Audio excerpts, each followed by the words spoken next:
പണ്ട് ഞങ്ങളുടെ വീട്ടിൽ കുറേ പേരമരങ്ങളൊക്കെ ഉണ്ടായിരുന്നു. വീടിൻ്റെ മുകളിലൊരു മരം ഉണ്ടായിരുന്നു. അപ്പോൾ അതിൻ്റെ അടുത്തൊരു കമുക് നിൽപ്പുണ്ട്. എൻ്റെ കുഞ്ഞിലേ ഞാനും ആങ്ങളെയും ചേച്ചിയും ഒരു ദിവസം വാലേ വാലേ ഈ കമുകിൻ്റെ മുകളിലോട്ട് കയറുക. അവനാ ഏറ്റവും മുകളിൽ, അതിൻ്റെ പുറകെ ഞാൻ, അതിൻ്റെ പുറകെ ചേച്ചി. നമ്മുടെ പിതാജി ഇത് താഴെ നിന്ന് കണ്ടു. എന്നിട്ട് ഇത് കണ്ട് താഴെ നിന്നൊരു പടിയൊക്കെ ഓടിച്ചുകൊണ്ട് മേളിൽ കയറി വന്നു. പിടിച്ചിറക്കി എനിക്കും ചേച്ചിക്കും തന്നു. അവിടെ കരഞ്ഞ് വിളിച്ച് കൂവിക്കൊണ്ട് ഞങ്ങൾ പോയി. അവൻ അടിയൊന്നും കിട്ടില്ല, അവൻ മരത്തിൽ തന്നെ ഇരുന്നു. അത് കഴിഞ്ഞ് പിന്നെ ആ ഒരു അടിയോട് കൂടി ചേച്ചി അവളുടെ മരം കയറ്റം നിന്നു. എന്നാൽ പിന്നെ നമുക്ക് ഇരട്ടി ശക്തി പ്രാപിച്ച പോലെ. അത് കഴിഞ്ഞ് പിന്നെ കയറാത്ത മരങ്ങളില്ല, ഏത് മരം കണ്ടാലും അതിലെല്ലാം കയറും.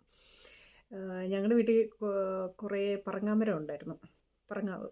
അപ്പം പറങ്ങാണ്ടി പറക്കാൻ വേണ്ടിയിട്ട് ഞാനും ആങ്ങളെ അനിയത്തിയൊക്കെ അവധിയുള്ള ദിവസങ്ങളിൽ രാവിലെ ബക്കറ്റും കൊണ്ട് പോകും. ഒരു അലുമിനിയത്തിൻ്റെ തൊട്ടിയാണ്, തൊട്ടി എന്നൊക്കെയാണ് നമ്മൾ പണ്ടൊക്കെ പറയുന്നത്. തൊട്ടി, ബക്കറ്റെന്നും പറയും.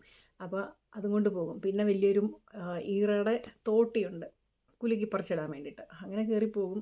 ഈ പറങ്ങാവിൻ്റെയൊക്കെ അടിയിലൊക്കെ വലിയ പാറകളാണ്, നിരന്ന പാറ, ഉരുണ്ട പാറ, അങ്ങനെ പല പല പാറകളുണ്ട്. ഈ തോട്ടിയും കൊണ്ട് പറിച്ച് കുലുക്കി ഇടാവുന്നതൊക്കെ കുറവാണ്. പിന്നെ ഇങ്ങനെ വലിയ പറങ്ങാവുണ്ട്, അതിനിങ്ങനെ വലിയ ചില്ലകളൊക്കെയാണ്. അതിൻ്റെ മുകളിലൊക്കെ ഒത്തിരി പഴുത്ത് നിൽക്കുക. അത് കയറി കുലുക്കിയിട്ടെങ്കിലേ താഴെ വീഴത്തുള്ളൂ. അപ്പോൾ ആങ്ങളെ കയറും കുലുക്കാൻ വേണ്ടിയിട്ട്, ഞാനും കയറും. എനിക്ക് പറ്റുന്ന തുഞ്ചത്തൊക്കെ ഞാൻ പോകും, പിടിച്ച് കയറും. പേടിയൊന്നും അന്നില്ല കേട്ടോ, ഇപ്പോൾ അതൊക്കെ ഓർക്കുമ്പോൾ പേടിയാണ്. അങ്ങനെ പോയി എല്ലാ ചില്ലയിലും പിടിച്ച് കയറി നിന്ന് കുലുക്കി പറങ്ങാണ്ടി പഴുത്ത് നിൽക്കുന്നതൊക്കെ പറിച്ച് മീൻസ് കുലുക്കുമ്പോൾ താഴെ വീഴും. അങ്ങനെ താഴെയിട്ട് അതിൻ്റെ മണ്ടയിൽ നിന്ന് ഉറക്ക പാട്ടൊക്കെ പാടി അലച്ച് വിളിച്ച് നാട്ടുകാരെയൊക്കെ ഇളക്കി അക്കരെ മലയിൽ നിന്നൊക്കെ എക്കോ കേൾക്കും. അതൊക്കെ കേട്ടാൽ താഴെ ഇറങ്ങും. പിന്നെ അങ്ങനെ കലാപരിപാടികളെല്ലാം കഴിഞ്ഞ് ഈ താഴെ വീണതെല്ലാം വാരിക്കൂട്ടി പറക്കിയിട്ടിട്ട് പഴമിറത്തി അങ്ങനെ പറങ്ങാണ്ടി മാത്രമായിട്ട് ഞങ്ങളങ്ങനെ തിരിച്ച് വീട്ടിൽ പോകുന്നത്. അങ്ങനെ മരത്തെ കയറ്റം അതൊരു ശീലമായിരുന്നു. ഏത് മരം കണ്ടാലും വിടാതെ ചാടി കയറുമായിരുന്നു. ഇപ്പോഴും മരത്തെ കയറുന്നതിനൊന്നും നമുക്ക് മടിയൊന്നുമില്ല കേട്ടോ, നാണക്കേടൊന്നുമില്ല.